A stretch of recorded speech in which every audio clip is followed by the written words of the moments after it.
Alright, what's up you guys? Welcome to another episode of SHARKREALM, as today we got some pretty exciting and I guess you can say special updates in regards to the Mortal Kombat Legacy collection.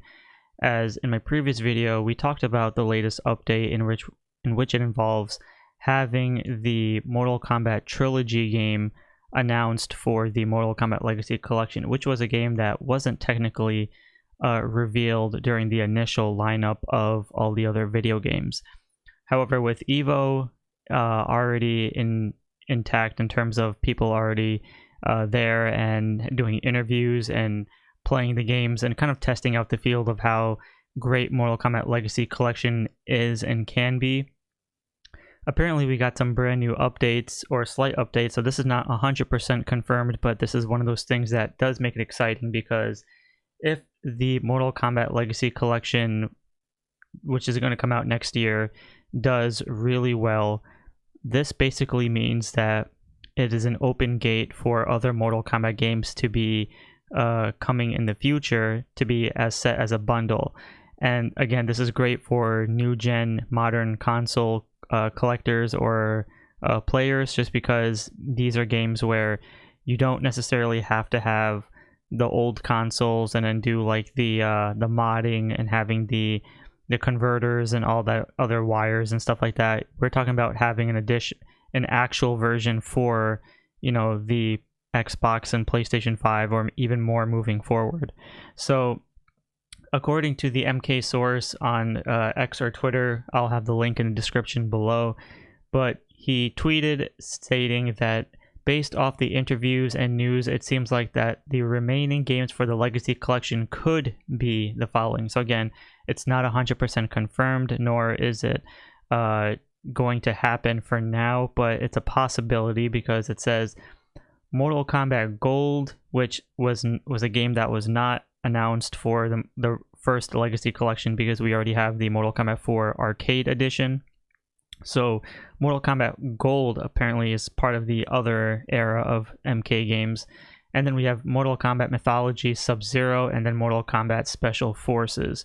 So if these three games happen to become a bundle in the future, I think that would be even more freaking incredible, because as someone like me who has played Mythology Sub-Zero and Jack's Special Forces, I will tell you that despite how hard those games are, or stupid in your Mortal Kombat definition, those are surprisingly some very, very, very fun games. It has all the, well, aside from Special Forces, but Mythology Sub-Zero is actually a pretty great game if you can get through all the mechanics of its faulty controllers. But otherwise, Mortal Kombat Gold, I've made a video about that, stating how the difference between the Mortal Kombat 4 and then the arcade versions is that Mortal Kombat Gold actually has additional characters, and I could be wrong, but I think it's Cyrax and Baraka. Let me know in the comments below, but those are two additional characters that are added in Gold that the arcade and regular 4 version did not have. So again, it says it has been confirmed that the remaining games are not from the 3D era. So with this technically meaning that the 3D era basically goes with Mortal Kombat Armageddon, Mortal Kombat Deception, Deadly Alliance, and Mortal Kombat Shaolin Monks. So those are the other 4 games that still need to be coming into fruition.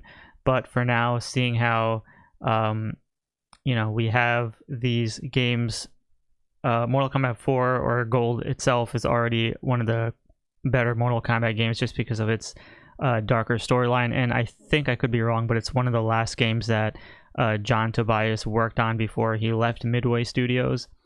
And of course, Mythology Sub-Zero, I've been playing it for a while now, and again, I'm having a really fun time playing it, but it's also very hard and just difficult to master the controls. But the story-wise, really awesome, because it does lead into I guess the first Mortal Kombat game, because this is like a prelude to the storyline.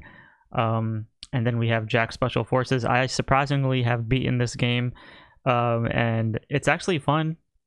It does introduce like a few new characters into the lore of Mortal Kombat, which, it is what it is. But yeah, I've played it, I've beaten it, and it's not that bad, to be honest. It doesn't really give you that Mortal Kombat feel to it because it's a solo Jack spin-off game.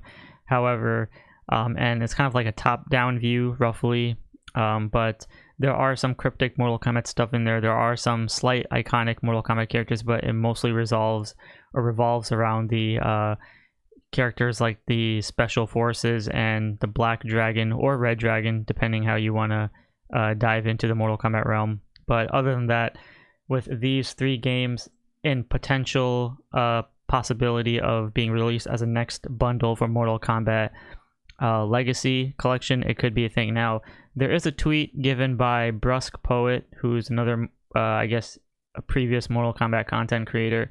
So he makes a very valid point in one of his tweets, which I do want to discuss real quick.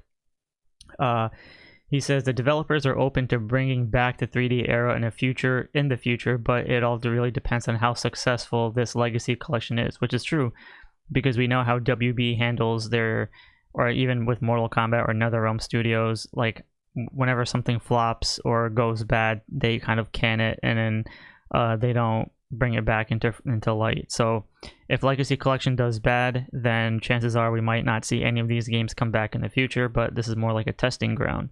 So Brusque Poet does say that it's time we do our part, show them that these are the kinds of products that we want to see with the franchise. If we support this, it makes it the reality of being able to play Mortal Kombat, Deadly Alliance, Deception, and Armageddon on modern consoles much more likely. Get the works, soldiers, keep the dream alive.